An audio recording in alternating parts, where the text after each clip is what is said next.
예배 시간에 허락하신 하나님의 거룩한 말씀은 사무엘하 24장 1절에서 4절까지 말씀입니다. 구약성경 506면쯤에 있습니다. 사무엘하 24장 1절에서 4절까지 말씀입니다. 여호와께서 다시 이스라엘을 향하여 진노하사 그들을 치시려고 다윗을 격동시키사 가서 이스라엘과 유다의 인구를 조사하라 하신지라. 이에 왕이 그 곁에 있는 군사령관 요압에게 이르되 너는 이스라엘 모든 지파 가운데로 다니며 이제 단에서부터 브엘세바까지 인구를 조사하여 백성의 수를 내게 보고하라 하니 요압이 왕께 아뢰되 이 백성이 얼마든지 왕의 하나님 여호와께서 100배나 더하게 하사 내 주 왕의 눈으로 보게 하시기를 원하나이다. 그런데 내 주 왕은 어찌하여 이런 일을 기뻐하시나이까 하되 왕의 명령이 요압과 군대 사령관들을 재촉한지라. 요압과 사령관들이 이스라엘 인구를 조사하려고 왕 앞에서 물러나. 아멘. 오늘 24장의 말씀을 보면 하나님께서는 이스라엘 백성들을 향하여 진노하고 계심을 볼 수 있습니다. 하나님께서는 도대체 무엇 때문에 이스라엘 백성들과 다윗을 향하여 진노하였을까요? 그것은 첫 번째로 다윗의 아들 압살롬이 있습니다. 다윗의 압살롬이 칼을 들고 방귀를 들고 다윗을 심판했기 때문입니다. 그 이후에 세바라는 인물이 있는데 세바라는 인물도 다윗을 향하여 방귀를 들고 일어났죠. 방귀를 들었다는 것은 무엇을 말씀하는 것이겠습니까? 다윗은 살아계신 하나님께서 기름을 부으신 하나님의 백성이죠. 기름 부은 종이라는 것입니다. 기름 부었기 때문에 살아계신 하나님께서 다윗의 심판자가 된다는 것이죠. 그런데 여러분, 압살롬 그리고 세바 그리고 그들을 따랐던 이스라엘 백성 모든 사람들이 자기 자신들의 티는 보지 아니하고 다윗의 티만 보고 심판자의 자리에 서서 손가락질하고 끄집어 내리려고 했다라는 것입니다. 이 부분을 놓고 하나님이 진노하셨다라는 것이죠. 오늘 저와 여러분도 마찬가지입니다. 우리가 가정에서 자녀들을 바라볼 때, 그리고 아내와 그리고 남편을 바라볼 때, 우리가 교회에서 성도를 바라볼 때, 여러분의 일터에서 수많은 사람들을 바라볼 때에 우리는 나 자신의 들보와 티는 보지 아니하고 늘 언제나 우리는 다른 사람의 티와 흠만을 잡고 내가 그 자리에 심판대의 자리에 설 때가 얼마나 많이 있습니까? 살아계신 하나님은 이 부분에 대해서 이스라엘 백성들을 향하여 진노했다라고 말씀하고 있습니다. 하나님이 두 번째로 이스라엘 백성들을 향하여 진노한 것은 무엇이겠습니까? 이후에 다윗이 다시 이스라엘 나라의 왕으로 복귀할 때가 있다는 것이죠. 다윗이 이스라엘 나라의 왕으로 복귀할 그때에 유다가 단독적으로 이 일을 치리하게 됩니다. 그래서 불만을 벗던 10지파들이 방귀를 들고 일어났죠. 우리의 10지파가 더 힘이 강하다. 그런데 왜 다윗을 왕으로 세우는 부분에 대해서 왜 너희들을 혼자 독단적으로 유다지파가 행했느냐? 아니다. 유다지파가 더 힘이 강하다. 아니다. 우리가 10개의 지파가 더 강하다. 우리가 강하다. 너희들이 강하다. 내가 세다. 이렇게 다윗을 놓고 분쟁하고 갈등하고 다투었다라는 것이죠. 여러분, 이스라엘 나라가 어떠한 나라입니까? 사랑의 하나님의 은혜로 뭉쳐진 공동체죠. 사랑의 공동체라는 것입니다. 사랑의 공동체면 어떻게 해야 됩니까? 서로 합력하고, 유다가 먼저 앞서면 10개의 지파가 함께 협력하고, 10개의 지파가 앞서게 되면 유다 지파가 합력해서 서로 돕고 화목한 가운데 이 모든 일들을 진행해야 되는데 서로 싸우는 겁니다. 내가 잘났네, 네가 잘났네, 네가 힘이 세네. 서로 다투었다라는 것이죠. 오늘 저와 여러분도 마찬가지입니다. 우리의 가정, 하나님의 은혜로 가정이 맺어졌습니다. 하나님의 은혜로 남편과, 하나님의 은혜로 아내와, 하나님의 은혜로 자녀를 주셨죠. 하나님의 은혜로 우리 도동중앙교회 교회를 다니고 여러분의 구역이 있고 여러분의 남성교와 여전도가 있다라는 것입니다. 우리가 이렇게 하나님의 사랑으로, 주님의 사랑으로, 희생으로 이렇게 뭉쳐진 하나님의 가족이죠. 그런데 여러분, 우리는 가정에서나 그리고 직장에서나 교회에서 우리는 다툴 때가 얼마나 많이 있습니까? 하나님은 바로 하나님의 백성들이 이러한 것을 가지고 다툴 때에 하나님은 진노하신다라고 성경은 말씀하죠. 이 성경의 본문의 말씀을 통해서 하나님은 이스라엘 백성들뿐만 아니라 다윗 한 사람을 향하여 진노하고 있음을 알 수 있습니다. 무엇 때문일까? 도대체 하나님은 무엇 때문에 다윗을 향하여 진노하셨을까요? 하나님은 다윗의 마음 깊숙한 곳에, 다윗의 마음속에 깊은 한 구석에 간사한 마음이 있다는 것을 하나님이 알고 있었죠. 그것이 무엇이냐? 이생을 자랑하고 싶었다는 마음이 있습니다. 자랑하고 싶은 마음이 있죠. 그것이 뭐냐? 인구 조사를 하고 싶었다는 것입니다.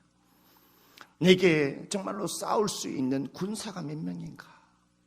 지금까지 내가 싸울 만한 그 군사가 몇 명인가를 숫자를 세어봐서 이스라엘 백성들에게 알리고 싶고, 다른 많은 이방인들의 나라에게 내가 이만한 군사가 있다 자랑하고 싶었다는 것이죠. 여러분, 이것 때문에 하나님이 진노했다라는 것입니다. 여러분, 우리의 마음속에 무엇을 담고 있느냐에 따라서, 우리의 생각 속에 어떤 생각을 하느냐에 따라서 여러분, 내가 생각한 대로 입술로 나오게 됩니다. 내가 마음먹은 대로 입술로 나오게 된다는 것이죠. 내 생각대로 행동이 나오게 된다는 것을 볼 수 있습니다. 지금 여러분의 생각은 어떤 생각을 가지고 있나요? 여러분의 마음속에는 어떤 생각을 품고 있습니까? 한 주간의 삶 가운데 그것이 하나님이 기뻐하는 생각을 담고 있나요? 하나님이 기뻐하는 생각들을 가지고 한 주간의 인생의 삶을 걸어오셨습니까? 중고등학생인, 아니면 청년들, 아니면 여러분의 장년들, 여러분의 인생의 삶을 살아오면서 무엇을 마음에 담고 인생의 길을 걸어오셨습니까? 여러분, 우리의 마음에 담은 대로 우리의 삶에 드러나게 된다는 것입니다. 오늘 다윗을 통해서 그것을 잘 알 수 있습니다.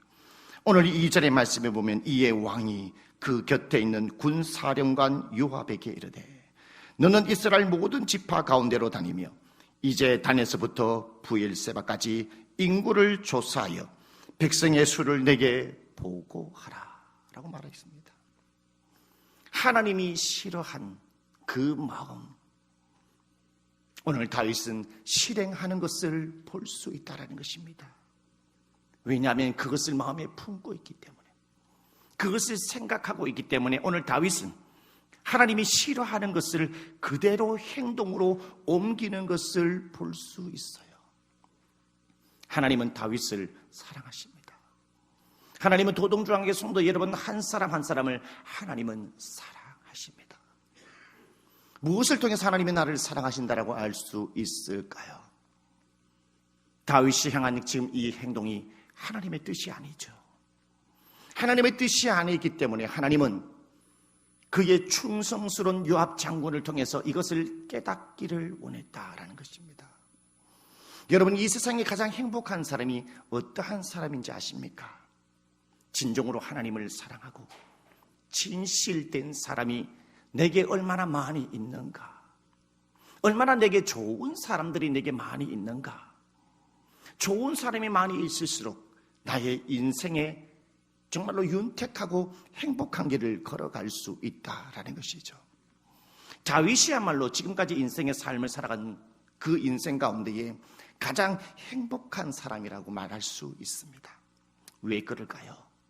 오늘 다윗이 잘못된 길을 걸어가고 있는데 다윗의 옆에는 정말로 충성되고 충성된 한 사람이 있었다라는 것입니다.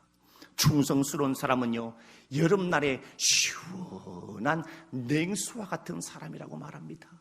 바로 요압이 냉수와 같은 사람이죠. 오늘 요압이 다윗에게 이렇게 얘기합니다. 왕이시여, 여호와께서 100배나 더 크게 왕에게 복을 주실 수 있습니다. 지금까지 하나님께서 은혜로 왕에게 부어주셨고 지금보다 더 크게 100배나 군대를 많게 해주실 수 있는 분이 하나님입니다. 당신의 지혜로 지금 서 있지 않습니다. 당신의 은혜로, 능력으로, 힘으로 지금까지 온 것이 아닙니다. 그런데 왜 하나님께서 싫어하는 것을 왜 기뻐하며 왜 인구조사를 하려고 하십니까? 라고 충원을 하고 있다는 것이죠. 여러분, 이렇게 말씀해 주는 자, 바로 하나님의 선물이었다라는 것입니다. 하나님은 이 요압 장군을 통해서 다윗이 멈추기를 원했다라는 것이죠. 그런데 여러분,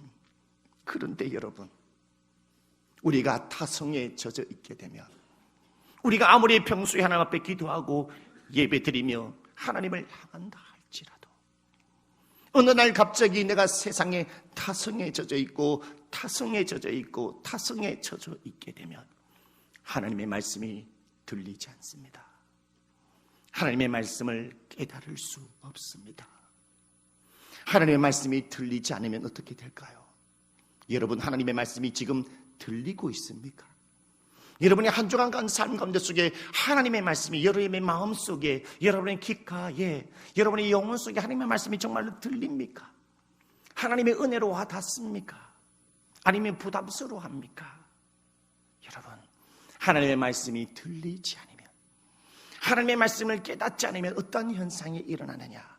내가 타성에 젖어 세상에 물들어져 있어가지고 하나님의 말씀이 더 이상 들리지 않기 때문에 충성스러운 사람, 하나님이 그 사람을 보내고 아무리 말을 해줘도 깨닫지 못하기 때문에 어떠한 현상이 일어나느냐? 4절에 왕의 명령이 요압과 군대 사령관들을 재촉한지라.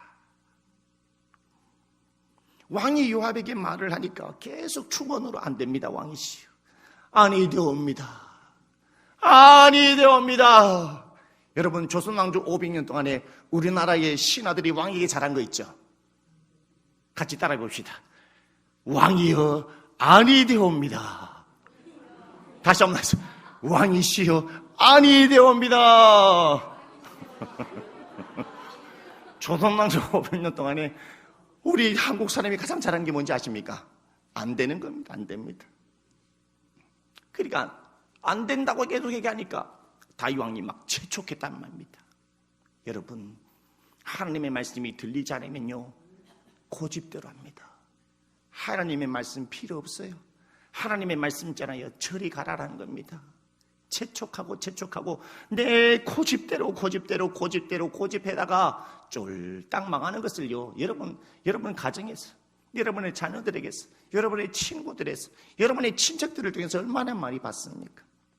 이렇게 재촉해서 9절의 말씀에 보니까 요압이 온 이스라엘 백성들을 돌아다니고 조사를 해보니까 9절의 말씀에 보니까 이스라엘에서 칼을 뺄 수 있는 자가 몇 명이냐? 80만 명. 유다에서 칼을 뺄 수 있는 사람, 군사로 쓸 수 있는 사람이 50만 명입니다.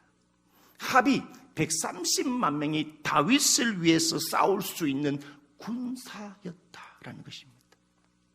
여러분, 이 군사 130만 명을 세워보고 난 다음에 10절의 말씀에 보면 다윗이 자책했다, 죄책감에 빠졌다, 뉘우쳤다라는 것을 알 수 있어요. 여러분, 도대체 인구조사가 무엇이길래 하나님 앞에 죄가 될까? 왜 인구조사, 그냥 사람 수를 세워본 것인데 왜 하나님 앞에 이거 진노를 받을 상황일까? 하나님도 인구조사를 했거든요. 그러면 하나님도 죄인이겠네요. 하나님도 인구조사를 했어요. 하나님도 인구조사했기 때문에 그의 하나님의 백성도 하나님 따라 인구조사를 했는데 뭐가 잘못됐다는 말입니까? 예? 그런데요, 다윗의 인구조사와 민수기 1장에 나타나는 하나님의 인구조사에 차이점이 있다는 것입니다. 하나님이 이스라엘 백성들을 출애굽하고 난 다음에 1년 보름 만에 하나님이 모세를 통해서 인구조사를 하게 됩니다. 20세 이상 싸울 만한 사람들의 인구를 조사를 하게 되는데, 인구를 조사를 해보니까 그때 당시에 몇 명이 싸울 수 있느냐, 몇 명이 군에 입대할 수 있느냐, 바로 60만 3,550명이라는 거예요. 60만 3,550명. 여러분, 그때 하나님이 조사했을 때 60만 3,550명이었어요.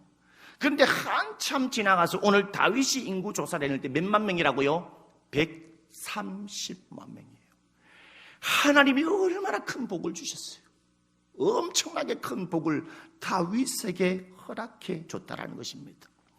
그런데 하나님은 인구조사해 놔놓고 다윗도 인구조사해 놨는데 아무 잘못이 없는데 왜 하나님은 다윗을 향하여 책망하냐는 것입니다.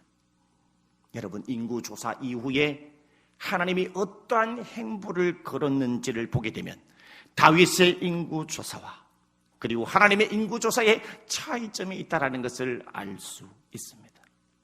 하나님이 60만 3,550명 인구조사를 하고 난 다음에 하나님은 모세를 통해서 이러한 하달, 명령하는 것이 있습니다. 이스라엘 백성들이, 군사들이 진을 칠 때에 어떻게 진을 치느냐? 이스라엘 백성의 12지파계가 동서남북으로 나누어지게 되는데, 그 동서남북으로 나누어진 가운데에 가장 중심에 하나님의 회막을 두라고 했다는 것입니다. 하나님의 회막은 하나님의 언약궤가 있습니다. 하나님의 회막은 이스라엘 백성들이 제사를 드리고 예배를 드리는 곳이고, 그곳에서 살아계신 하나님이 이스라엘 백성들을 만나주시고, 살아계신 하나님께서 자기 자신의 군대들에게 말씀하시고, 이스라엘 백성들을 하나님께서 만나주시고 하나님이 임재하는 장소가 회막이었다는 것이죠. 행군할 때도 늘 언제나 하나님의 회막이 중심이요, 그들이 진을 칠 때도 회막이 중심이었다는 것입니다. 그들이 동서남북 사방 가운데 있다 할지라도 늘 언제나 가운데는 하나님의 회막입니다. 이것을 통해서 이스라엘 백성들에게 무엇을 말씀해 주냐? 이스라엘 백성들의 인생의 주의권이, 이스라엘 백성들의 군사의 주의권이 이스라엘 백성의 12지파에게 있는 것이 아니라 살아계신 하나님에게 그들의 인생의 주의권을 가지고 있다는 것을 말씀하시기 위해서 이스라엘 지파 가운데 속에 회막을 가장 중심에 놓았다는 것입니다. 그러므로 이스라엘 백성들이 하나님의 인생의 주의권을 따를 때 우리는 군대는 명령에 죽고 명령에 산다 했습니다.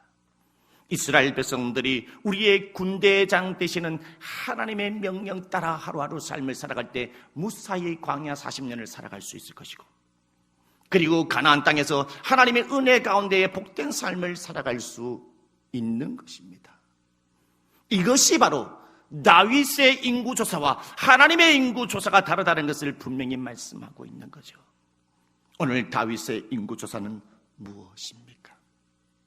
다윗의 인구조사를 해서 하나님의 이스라엘 백성들 가운데 그들의 중심에 인생의 주의권을 살아계신 하나님 앞에 있다라는 것을 드러내는 것이 아니라, 이 인구조사를 통해서 내게 130만 명의 군사가 있도다, 이 군사를 이끌자는 바로 나 다윗 왕이다, 나의 인생의 주권을 내가 가지고 있으니 여러분 나와 함께 하십시오. 나를 따를 때에 인생의 안위가 있습니다. 나를 따를 때에 인생의 평화가 있습니다. 나를 따를 때에 여러분의 가정이 평안합니다. 여러분의 인생에 성공할 수 있는 것입니다. 인생의 주권을 가지고 있은 살아계신 하나님을 왕으로부터 끄집어내리고 다윗이 인생의 주권을 거머쥐면서 다윗의 인생을 좌지우지하려고 했고 이스라엘 백성 전체의 군사를 좌지우지하려 했다는 것이죠. 하나님 비켜보이소. 하나님 비켜보이소. 내 인생 내 마음대로 살려고 하는데 무엇이 잘못된 것입니까? 여러분, 우리도 그럴 때가 얼마나 많이 있습니까? 하나님, 내 인생 내 마음대로 살겠다는데 노세 뭐라고요? 노세 젊어서 노세. 여러분, 내 마음대로 놀겠다는데 여러분, 이것은요 나의 인생을 내 마음대로 인생권을 가지고 살아가겠다는 것입니다. 여러분도 그러한 삶을 살아오지 않았습니까? 실패한 삶을 살아오지 않았습니까? 후회하는 삶을 살아오지 않습니까? 이거는 중고등학생들이나 청년들이나 지금 90세 이상 그리고 80대, 70대, 60대, 50대, 40대 모든 사람들이 바로 그와 같은 삶을 살아갔다는 것이죠. 여러분, 이것을 알고 난 다음에 다윗이 마음에 자책했다라고 말씀하고 있습니다. 그 말은 무엇이겠습니까? 내가 드디어 깨닫다라는 것이죠. 하나님, 용서하여 주시옵소서. 나의 이 왕의 삶을, 나의 인생의 지휘권을 내 마음대로 하려고 했음을 고백합니다. 오늘 이 11절의 말씀을 보십시오. 다윗이 아침에 일찍 일어났다고 말합니다. 아침에 일어났다. 여러분, 그냥 뒤척이다가 잠이 오지 않아서 뒤척이다가 아침에 일찍 일어난 것이 아닙니다. 자책감을 느끼고 하나님 앞에 죄를 범하여서 밤새 하나님 앞에 눈물을 흘리고 밤새 하나님 앞에 눈물을 흘리고 용서해 달라고, 하나님 용서해 주시옵소서. 밤새 눈물 흘리고 철하기도 한 가운데에 아침에 일어났다라는 거예요. 밤새 눈물로 기도했던 다윗. 여러분, 우리가 진심으로 하나님을 향하고 통회할 때 하나님은 우리를 불쌍히 계십니다. 하나님 우리를 자비함을 베푸십니다. 하나님은 저와 여러분을 긍휼함을 베푸시는 하나님이라는 것을 여러분 믿으시기를 바라겠습니다. 하나님은 눈물을 흘린 자를 절대로 쳐버리지 아니하십니다. 하나님은 통회한 자를 기뻐하신다고 성경은 말씀하고 있습니다. 하나님은 그의 기도를 들으시고 여러분 누구를 보낸지 아십니까? 갓 선지자를 보내십니다. 그 말이 뭘까요? 하나님은 우리가 진심으로 기도할 때, 우리가 진심으로 주님 앞에 나아갈 때, 용서를 구할 때 하나님은 우리에게 응답하시는 하나님. 다윗이 밤새도록 기도하면서 하나님이 그 기도에 응답했기 때문에 오늘 갓 선지자를 보내는 것을 볼 수 있어요. 그것은 무엇일까요? 다윗을 다시 회복할 수 있는 기회를 주시기 위해서, 다윗을 다시 살아계신 하나님 앞에 세우기 위해서, 기회를 주시기 위해서 하나님이 갓 선지자를 보냈다라는 겁니다. 도동조항교회 성도 여러분, 한 주간의 인생의 삶을 살아가면서 여러분의 인생의 주권을 살아계신 하나님 앞에 드리지 못하고 내 마음대로 삶을 살아오지 않았습니까? 오늘 김은규 담임 목사를 오늘 이 자리에 세운 것은 무엇입니까? 하나님이 다윗을 세우기 위해서 갓 선지자를 보내셨던 것처럼 오늘 이 주일날 11월 첫째 주에 저를 이 자리에 세운 것은 여러분을 다시금 세우고자, 여러분을 살리고자, 여러분을 일으켜 세우고자, 여러분을 붙들어 주시고자 하나님이 오늘 저와 여러분을 위하여 인생의 기회자로 선물로 세워주셨음을 여러분 감사하시기를 바라겠습니다. 할렐루야. 오늘 이 자리에 있는 것은 여러분을 위한 하나님의 선물입니다. 이 말씀은 여러분의 한 사람 한 사람을 위한 선물입니다. 누구 아무개를 위한 선물이 아닙니다. 이 기도를 듣고 하나님의 갓 선지자를 보내면서 하나님은 갓 선지자를 통하여 다윗에게 세 가지 고난을 말씀하십니다. 여러분, 하나님은 사랑의 하나님이세요. 우리가 죄를 범하는 부분에 대해서는 한이 없이 긍휼을 베푸시고 자비함을 베푸시고 용서하시는 하나님이에요. 그런데 여러분, 우리가 범한 죄는 용서하시지만 내가 범한 죄의 대가에 대해서는 우리는 하나님께서는 고난을 주신다라는 것입니다. 그렇기 때문에 여러분, 하나님 앞에 따라하십시오. 좋은 말 할 때 순종합시다.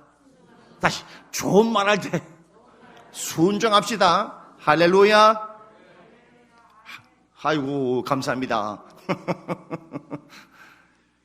오늘 하나님이 다윗에게 세 가지 고난을 얘기합니다.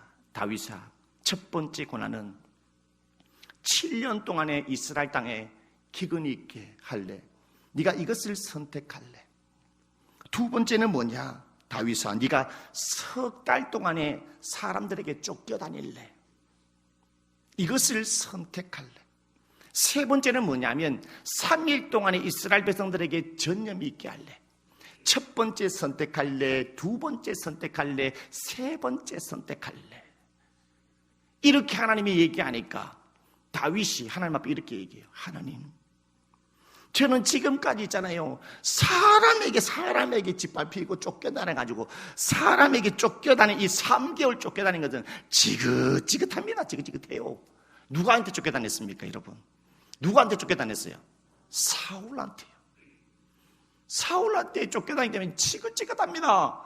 이거 빼놓고 나머지 하는 건 괜찮습니다. 이렇게 얘기했어요. 그래서 하나님이 이렇게 해요. 그래, 그러면 이스라엘 땅에 전염병 3일 동안 내리도록 하겠다.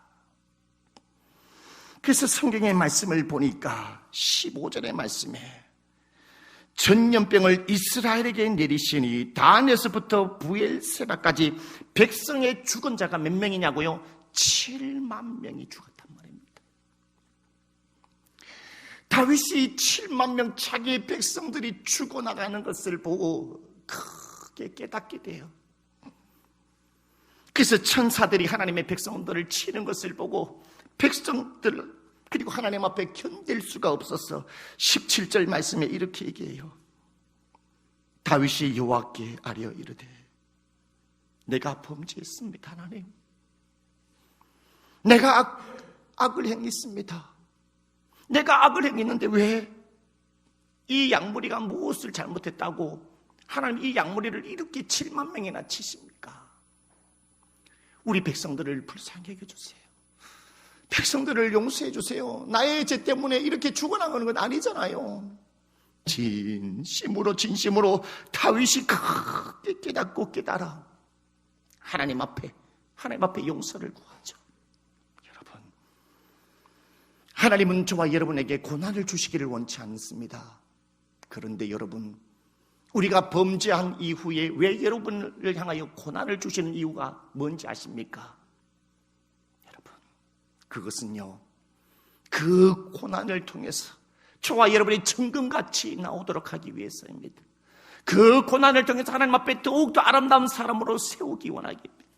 여러분의 그 고난을 통해서 깊이 깨달아 두 번 다시 그 죄를 범하지 아니하고 하나님이 주시는 그 하나님의 은혜와 복을 누리게 하기 위해서 우리에게 고난을 주신다는 것을 여러분 믿으시기를 바라겠습니다. 할렐루야. 여러분, 간절하게 뉘우친 이 기도, 하나님이 그것을 응답합니다. 그래서 하나님은 다윗에게 아라우나 타작마당으로 가라, 거기서 번제를 드리라 라고 합니다. 다윗이 이스라엘의 왕인이 사람들을 이끌고 아라우나 타작마당으로 가죠. 아라우나가 이스라엘의 왕이 왔으니까 왕이시여, 우리 집에는 소도 있고 번제를 드릴 땔감나무도 있고 그리고 번제를 드릴 많은 기구들이 많이 있습니다. 왕이시여, 그냥 공짜로 사용하십시오. 여러분, 공짜 좋아하지 마시길 바라겠습니다. 여러분, 공짜 좋아하지 마시길 바라겠습니다. 여러분, 오늘 다윗이 이야기를 듣고 뭘 한지 아십니까? 그렇게 말하지 마세요. 그렇게 이해하지 마세요. 오늘 다윗이 24절에 이렇게 말을 합니다. 왕이 아라우에게 이르되 그렇지 아니하다. 내가 값을 주고 내게서 살리라. 값 없이는 내 하나님 여호와께 번제를 드리지 아니하리라. 값 없이는 내가 번제를 드리지 아니하겠다. 그래서 다윗이 아라우나에게 은 50세겔을 주고 소와 거기에 필요한 모든 것들을 사서 살아계신 하나님 앞에 가볍게 하나님 앞에 번제와 화목제를 올려드렸다는 것이, 가볍게 드렸다는 것은 무엇을 말합니까? 내가 드릴 수 있는 힘, 내가 하나님 앞에 화목제와 번제를 드릴 수 있는 온 마음과 정성과 물질을, 온 정성을 다 바쳐서 살아계신 하나님 앞에 바쳤다라는 것이죠. 오늘 우리의 인생도 마찬가지입니다. 여러분의 인생에, 여러분의 예배에, 오늘 이 주일날에 예배드리는 여러분의 헌금에, 그리고 여러분이 내는 찬송에, 오늘 여러분이 드리는 하나님 앞에 기도에, 여러분이 하나님의 말씀을 듣는 자세에, 여러분이 하나님 앞에 드리는 봉사에, 그리고 여러분의 일터 하나님이 주셨지 않습니까? 그 일터 속에서 정말 가볍게, 하나님 앞에 가볍게, 정말 가볍게 주님 앞에 바치며 예배를 드리고 있습니까? 삶에 가볍게 예배를 드리고 있습니까? 이렇게 값지게 하나님 앞에 예배를 드리니까 살아계신 하나님이 받으셨어요. 25절에 그곳에서 여호와를 위하여 제단을 쌓고 번제와 화목제를 드렸더니 이에 여호와께서 그 땅을 위한 기도를 들으시며 이스라엘에게 내리는 재앙이 그쳤더라. 할렐루야. 힘있게 드리는 예배, 힘있게 가볍게 드리는 그 모든 제사와 삶은 살아계신 하나님께서 받을 뿐만 아니라 그 재앙까지도 거두어 들이시고 그의 인생의 삶의 평강을 허락하신다는 것을 오늘 저와 여러분에게 말씀하고 있다라는 것입니다. 여러분, 오늘 이 본문의 말씀을 통해서 오늘 우리에게 이것을 고백해야 될 줄 믿습니다. 여러분, 인생의 주의권을 내려놓으시기를 바라겠습니다. 이 시간을 통해서 하나님, 나의 인생의 주의권을 가지고 가십시오. 하나님이 나의 왕이십니다. 제가 순종하여 그 길을 걸어갈 테니 주여, 내가 가볍게 드리는 오늘 헌금, 가볍게 드리는 이 예배를 주여 받아 주시옵소서. 할렐루야. 기도